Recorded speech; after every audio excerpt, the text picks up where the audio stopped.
کہ دل بحر محبت ہے محبت ہی کرے گا، دل بحر محبت ہے محبت ہی کرے گا، لاکھ اسے بچاؤ آخر کسی پر تو مرے گا۔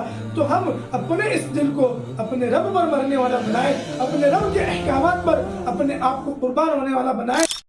بسم اللہ الرحمن الرحیم۔ وما ينطق عن الهوى إن هو إلا وحي يوحى۔ محبت ہے محبت ہی کرے گا، دل بحر محبت ہے محبت ہی کرے گا، لاکھ اسے بچاؤ آخر کسی پر تو مرے گا۔ تو ہم اپنے اس دل کو اپنے رب پر مرنے والا بنائیں، اپنے رب کے احکامات پر اپنے آپ کو قربان ہونے والا بنائیں، اپنے رب کی تعلیمات پر اپنے آپ کو لگا دینے والا اور مٹا دینے والا اور کھپا دینے والے بنائیں۔ تو انشاءاللہ ہم سرخرو ہوں گے، کامیاب ہوں گے۔ پھر اس کے بعد جو ہے اللہ تبارک و تعالیٰ نے نیک لوگوں کی کفالت اور ذمہ داری کا وعدہ اپنے ذمہ لیا ہے۔ لوگ کہتے ہیں کہ نماز پڑھیں گے تو کھائیں گے کہاں سے، لوگ کہتے ہیں کہ اللہ کی عبادت کریں گے تو کھائیں گے کہاں سے، لوگ کہتے ہیں کہ اپنے بچوں کو مدارس میں پڑھا کر دیندار بنائیں گے تو کھائیں گے کہاں سے، لوگ کہتے ہیں کہ دین کی خدمت کریں گے تو کھائیں گے کہاں سے۔ اللہ رب العزت کہہ رہے ہیں کہ ان ولی اللہ الذین آمنوا نزل الکتاب وهو يتولى الصالحین۔ میرے بھائی میں اس آیت سے آج ایک بہترین نقطہ آپ حضرات کی خدمت میں پیش کر رہا ہوں۔ اللہ رب العزت فرما رہے ہیں کہ جو لوگ ایمان لائے اللہ ہی ان کے ولی ہے، اللہ ہی ان کے دوست ہیں، اللہ ہی ان کی کفالت کرتے ہیں، اللہ ہی ان کی نگہداشت کرتے ہیں، اللہ ان کو اپنے ذمہ لے رکھے ہیں۔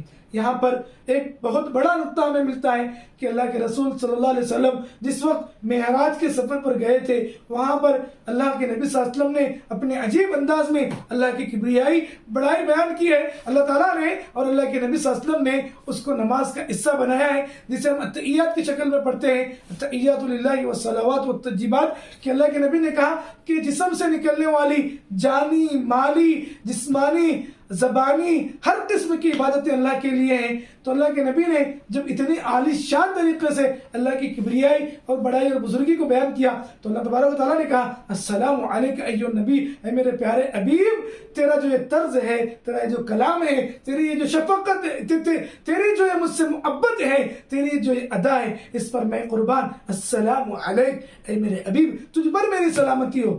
ہمارے پیارے آقا صلی اللہ علیہ وسلم پر قربان جائیے۔ اس موقع پر بھی ہم گنہگاروں کو، نافرمانوں کو، ناشکروں کو، نکموں کو اور ناقدروں کو ہمارے حبیب صلی اللہ علیہ وسلم نے فراموش نہیں فرمایا۔ السلام علینا وعلی عباد اللہ الصالحین، کہا کہ اے اللہ آپ کی سلامتی، آپ کا فضل، آپ کا کرم، آپ کی عطا، آپ کی دین ہم پر تو ہے ہی، لیکن ہمارے ساتھ ساتھ آپ کے ان نیک بندوں پر بھی ہونی چاہیے جو ہماری امت میں سے ہوں گے، جو ہمارے ماننے والے ہوں گے، جو ہمارا نام لیوا ہوں گے۔ تو میرے بھائی اگر ہم نماز پڑھیں گے، اگر ہم صالح بنیں گے تو ہم ہر نماز میں تمام نمازیوں کی دعاؤں میں ہوں گے۔